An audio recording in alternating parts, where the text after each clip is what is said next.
Queue up the presentation, and remember, for everyone's reminder, that we do record the presentation portion, and then we come off recording for everything else. And so Alia Hayes is here, is going to talk to us about the SHA, which is the State Health Assessment, State Health Improvement Plan. And I'm just going to hand it over to you. And do you have your slide? Okay, perfect. It is all yours, Alia. All right, I think I did that on the first try, which is awesome. We've shifted over to Teams at the state of New Hampshire, and so it's always funny to go back and forth between the two. So it's very nice to be with all of you again. My name is Alia Hayes, as Kirsten said, and I am going to give an kind of update on the SHA, but before I give an update, I'm going to talk a little bit about what the SHA actually is, because I'm sure that these acronyms mean something to some of you, nothing to some of you, and somewhere in between for most of you. So my agenda is to talk to you a little bit about who I am for those of you who haven't met me yet. I'm pretty loud, so if you have met me, you'll probably remember between that and the funky first name that's hard to spell sometimes. So, and then I'm going to talk a little bit about what is a SHA, the current status in New Hampshire of our SHA, and then looking forward to the future of what does this look like in terms of your participation and your voices in the SHA. So for those who don't know me, I'm very passionate about collaboration, integration, relationship building, hearing and meeting identified needs, and then the reduction of redundancies. So that's kind of how I have approached any job I've been in. And prior to this role, I was in rural health. I focused on critical access hospitals. That's the CA that you see here, financial and operational improvements, and quality improvement work there, as well as population health work. And then I shifted in my later years in that role to the emergency medical services work. And then previously, I also was a teacher for middle school health, a researcher in long-term care facilities and assisted living facilities. And I was also a personal trainer. So there's really this emphasis on the building relationships in my work. Without them, I'm not much. So in this new position, it's a new position to the state, because we recognize the need to increase communication around the SHA, which again, I'll explain in a moment. And then there was a need to drive this kind of link between the internal part of the SHA process and the external part.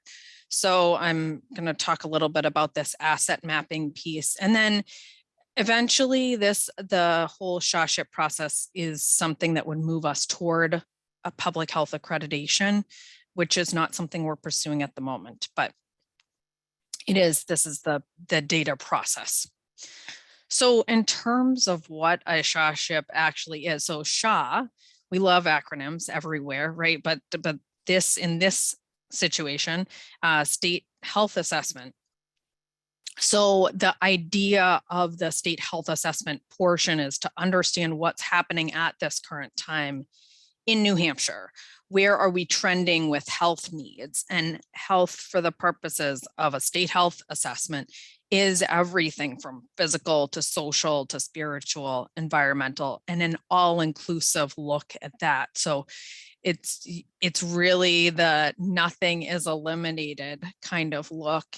And it's similar to a community health needs assessment process or a community health assessment process, depending on if you're more familiar with hospital language or if you're more familiar with the regional public health network language. And then we really are just trying to get a status of what's actually happening here currently. From that process, you move to the state health improvement plan. So you want to take a look at creating plans to improve areas that need attention and engage those who are already working in these areas. So no state is going to be able to do this just as a state government entity. We need those who are already working in the local communities to feed into this work. And then ultimately, we're also trying to link to Healthy People 2030, because the national look has tried to figure out where are we trending across the nation. And then we want to be helping to feed those goals on the local level in the state. And both are really guided by this evidence-based process. So while in New Hampshire, we really pride ourselves on doing things in a unique and different way, there is an evidence base for how the essentials to this process, so that you're getting everybody on board to move forward. So thank you to Kirsten for helping me to put this together. But the idea is to accomplish what we need. There's goals. That's ultimately what do we want to happen. The objectives that sit under those goals. So how will we know we're reaching the goal? The strategies, that's one way to move toward the objective. Activities, what's actually being done and who will support and lead those efforts. Then indicators and metrics. So what will be measured to show progress and direction of movement, and then performance measures. How do we know we're doing this well? And then ultimately that leads us to the outcomes. So you'll see this in some of the example language that I show you of a ship. So the process, this evidence-based process, is first we gather the data. Let's go back. First, gathering the data and then analyzing the data. So the specific focus there is equity. Who and where are we missing the mark for all of those health services and health in that greater look of social and physical and all of those other pieces, emotional. And then the why comes as part of a later piece of the process. So after that, there's the stakeholder feedback part. And so you've heard from Katie Robert and Hannah Lessels to speak a little bit to how that stakeholder feedback is beginning to be sought and collected. And I'll talk a little bit more about that in a moment. And then there's criteria that you use to prioritize all those items. So you gather all this data, but then you have all this information. How do you decide on what's the priority? So this is a process that's right now being looked at, and how do we narrow down? And then you get more stakeholder feedback. So there's definitely multiple points of communication and feedback. And then the forces of change assessment. So what would be supportive of this work? What would be driving the work away? And how big of a goal should we bite off so that we can chew it and digest it and let it come to fruition over the next years? And then priorities are chosen. And then ultimately you have to track the progress in those priorities. So again, there's this multiple feedback points. So this is from Pennsylvania, and they started off with 48 topics in their data assessment on health issues. Then they narrowed down from stakeholder feedback to 20 topics. Then they had an advisory committee to do some concept mapping, and they narrowed down to 11 topics. And then ultimately there's a state health improvement plan. Priorities were 3. So you're going from 48 to 3. And so we really need to ensure that we're making the right choices, the right decisions based on real criteria in order to make sure that we're doing the best for everyone in New Hampshire. So these are some of the criteria for Maine, and we have not settled on ours in New Hampshire yet, but these are just an example. So they chose the data supports it. There is accountability for it. So some entity is going to kind of take that lead. Maximizing the impact of limited resources. So we know this problem well in New Hampshire. We always are talking about, well, we don't have unlimited resources. How can we ensure that we're doing the best for the most, and especially those populations that are not being addressed by our general resource allocation?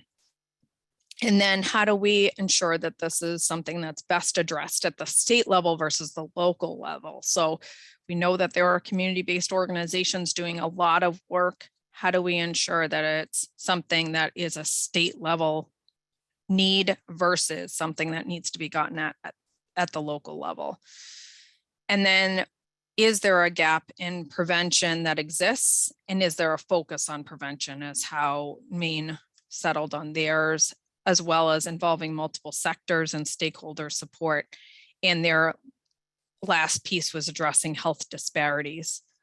In terms of the vision for New Hampshire's SHA and SHIP, there's the primary focus and vision is on equity. So this is definitely going to be higher up in that criteria, but want to make sure that I just gave you an example of what those criteria might look like. So then ultimately, we also want to track the goals. So this is an example from Vermont. They have this beautiful dashboard. Unfortunately, if you go to their website, it hasn't been updated in 2 years. So while we do want a beautiful dashboard, we want to make sure, again, we're not biting off more than we can chew. Luckily, we have a newly launched and beautiful, if you haven't seen it, the DHHS data portal. It's got a lot of beautiful and I think more intuitive and easy to read graphics. The Bureau of Public Health Statistics and Informatics at the state has been working really hard on those. So in terms of the current status, the SHA, the state health assessment part, the data part is in process. It needs to be completed by May 2022. And a public website is also in process to drive that to be able to help all of our community stakeholders understand what's being examined. And then SHIP is legislated to be completed in May 2023. So right now there's this data gathering and analysis that's in process, and then the community feedback portion that you heard about from Katie and Hannah previously is also in process. So this is one of the models of how a state health assessment is done. It takes into account the community themes and strengths, the local public health systems assessment, so not just the division, but also Nashua and Manchester that have their own local public health, as well as the community health status assessment, and then forces of change. This is kind of who's pulling and pushing each of those priorities. So this is a little bit of the update on the outreach that is currently taking place on those populations that needed an additional focus. So communities of color and refugee or immigrant groups, deaf and hard of hearing, blind and low vision groups, LGBTQIA+, experiencing housing insecurity, incarcerated, and families of people who are incarcerated. So there's different outreach efforts that are ongoing, and Hannah and Katie are here today, I believe, at least Katie was, I saw her. So if you want to get any more information about these, please reach out to them, or you can put a chat in the chat box. I'll also have Katie put her information in there because I know she's on, and Hannah, if you're on as well, because this has been very specific and targeted. Thank you, Hannah. So the things that we want to make sure we don't choose for our SHIP focus are lofty goals with few resources and momentum, and something that is shocking without a drive behind it. We also want to make sure that we're not piling on plates that have no owner, because if there's no ownership, we will not make any progress. So while there are going to be some definite equity concerns within the shocking category as we examine data, what's going to be really important is what is that incremental goal that we need to have now, and what resources are being allocated now, and does there need to be a shift? So it's really ensuring that there's ownership and there will be some movement on this, because we do not want to put out a plan that doesn't have anything. And previously across the nation, there really hasn't been, unfortunately, in these plans a focus on equity. But as I said before, the vision for this group, and Kirsten can speak to this even more than I can, because I've had limited amount time in my role, there really from the very beginning was this emphasis on equity and who and where are we missing with supporting those to live their best life in New Hampshire. So in terms of planning for alignment, we just have to look at all the components. So it's the public health networks, it's block grant funding that comes into the state, and how do we prioritize it based on SHA SHIP needs, internal DPHS programs, additional community-based organizations, and many are represented on the committee, but not all of them are. And so that's why it's really important in my role that I continue to communicate with lots of different community-based organizations in lots of these collaborative settings to make sure that we're reaching everybody. And then ultimately, we want to think about those public health accreditation board standards, not because we're necessarily we're not pursuing accreditation currently. However, there's a reason for that evidence base. It does get us a better process in terms of ensuring that what we land on is actually a priority. So we're working on the public health network CHIP and SHIPs feeding each other. So I'm already placed on the meetings with public health networks so that we can start thinking about standardization of data and ensuring that we're feeding the same processes. And then community-based organizations, ultimately, once this information is out and communicated, that can help those who wish to align their existing goals and work plans with those plans. And ultimately, if we can engage everybody in moving toward these outcomes, we can actually accelerate the pace at which we achieve them. So in terms of how to engage in this process, we first off have public meetings. There's a next Friday from 9:30 to 11:30 at the law school at UNH. There is a meeting, it's been noticed on our public website, and you can attend those meetings for sure. There's also communication that will go out from the State Advisory Council. There's use for regional and local community health improvement planning. So in terms of once these goals are set, that can also be a resource for marketing, grant seeking, research, and innovation opportunities. So when you approach someone like the CDC or HRSA for funding, if they know that you're already linking into current efforts across the state, it does tend to help your application. And then you can also help to take part in informing residents about some of the key health issues that we know of that are trending across the state or trending in your specific areas.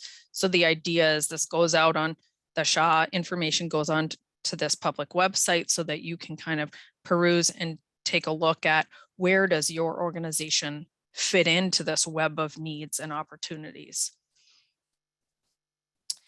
So I'll be doing some of this asset mapping. The one that I'm going to be doing is going to be a little bit more detailed than this one, but it's just this idea of circles of engagement. So what's in the core, there's different levels that we'll be speaking to different community-based organizations and business and industry, education, healthcare, government, clearly. So it's a really going to be taking a look at who are the pull and push forces in the community and in our state to help us move things along. So I do have more detailed information, but I'm going to stop there because I want to make sure that you all get to see this information, but I think it's important that I give some time. So those slides will be sent out. Thanks, Alia. Are you open to questions? Okay. Absolutely, yeah. So we'll open it up. If anyone has questions, they can just come off mute. You don't need to raise your hand or anything. And or if you're more comfortable, you can drop it in the chat and we'll be watching that. Rick, I see you. I see you. Yeah. Thanks, Alia. Hey, good luck to you. This is big. Just an observation. You noted that you don't want to, dwell on items that might be shocking, but really difficult to deal with. And I would say, encourage you, if you find something that is shocking, that you tell people and shock us. Because even if the state can't deal with it, maybe organizations like mine need to. And ignoring it, I think, is a bad idea. So if it's a big deal, just because the state doesn't want to talk about it, who knows what it's going to be? I can imagine things that, we want blinders. Don't embarrass the state. I would say, screw that attitude. Make sure we understand it. Yeah, and I should clarify that point because that was also something that the SHA SHIP committee, when I presented it, felt exactly the same as you feel. So what I want to clarify that to ensure that I'm presenting that information clearly is it's not that we wouldn't choose those as priorities or that wouldn't get on our kind of work plan that needs to be worked on. It's the idea that, okay, is this kind of, so sometimes when you have this shock, it is not the root of the problem that appears to be the problem is not actually the root of the problem. So I'll give you an example. One was we had oftentimes hospitals do, well, oftentimes they have to do community health needs assessments. And one of the hospitals popped up with, oh my gosh, cancer is a problem in our area. Oh, it's like why is everybody getting diagnosed in such late stages of cancer versus the rest of the state? So our data folks dug into, is that actually a problem there? And it was not. So one of the problems that happens with this particular type of analysis is that hospitals tend to pay contractors to pull the data from the state. And then the contractors get it back in a certain form. They have an analysis done. And the answer that they come upon is potentially different between this hospital and this hospital if they looked at the same data because the question was asked differently. So we want to make sure that when we say this is the problem, that this is really the problem, as opposed to like this, oh my gosh, this is a huge issue over here. Let's make sure that we're not seeing a cancer cluster, right? Cancer is an easy example because we do really quickly get wound up about cancers. But we want to make sure that it is actually a problem before we go digging into, oh, we need to change this, when really it was something further upstream that caused that to look like a problem, if that makes sense. So I think one of the things that we talked about a lot in our last SHA SHIP committee meeting was, what are the incremental gains that we need to make in something that is a definite problem? And it can't necessarily be, okay, we need to solve homelessness, but how do we take 7 steps back from there and start to touch something that is a prevention problem instead of trying to build housing, for instance, for everybody who is currently homeless.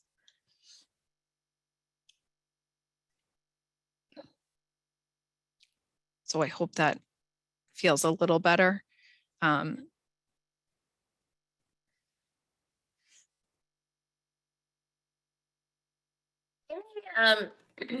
you. Rick, did you have anything else you wanted to say? No, okay. Any other questions for Alia? I think Alia has Agreed that we'll find some way for information to flow about the SHA process to this group, flow both directions, as you know, we try to do. And but if you have any questions for Alia today, and I know the slides will go out. Alia, if you don't mind dropping your email in the chat, just for another layer of information where people can find you. Katie's and Hannah's are in there already. Thank you, Alia. And okay, I'm just scanning to see if anyone has a hand up. And one of the things that I wanted to do today that is a little bit different than what I'll do moving forward is just to present that, like, what is this SHA process, so that everybody has a context. So when I do give an update in later task force meetings, that it's not like, what is this thing? So. Did you shared, how will people find, like, when there are public opportunities to participate? So let me put in the committee website, and that will help a lot. And you can kind of see what's been done thus far.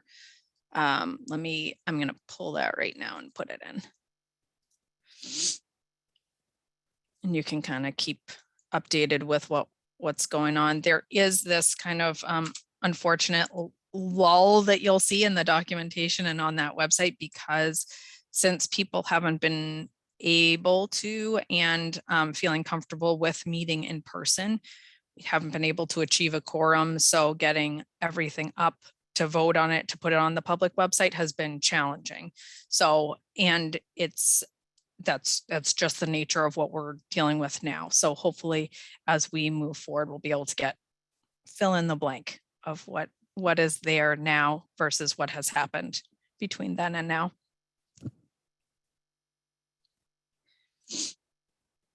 All right, thank you so much. Thank you, Alia, I appreciate it.